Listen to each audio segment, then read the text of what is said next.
Hey there! In this video, I will show you exactly how to fix Roblox error code 0. To fix this authentication failed error, first open up your computer search and type in run. Now, click here to open it. In the search bar, type in %local app data %. Then, click on OK to run the command.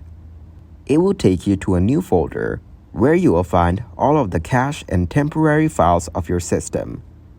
So, you need to find the Roblox folder here. Once you have found it, click to open it. As you can see, it has different unnecessary cache files. So, right-click on Roblox folder and select to delete it. It will delete all of the cache and unnecessary files that may have bugs. This will fix the error you're facing.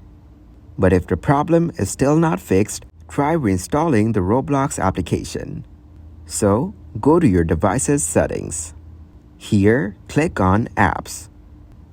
Go to the Installed Apps folder and search for Roblox. Click on the Roblox player from the results. Then, click on these three dots given right next to it. Select the option of Uninstall. Once it is uninstalled, you just need to reinstall it and log in with the same account. The error code 0 will be fixed. Thank you very much for watching, and don't forget to like the video and subscribe to the channel.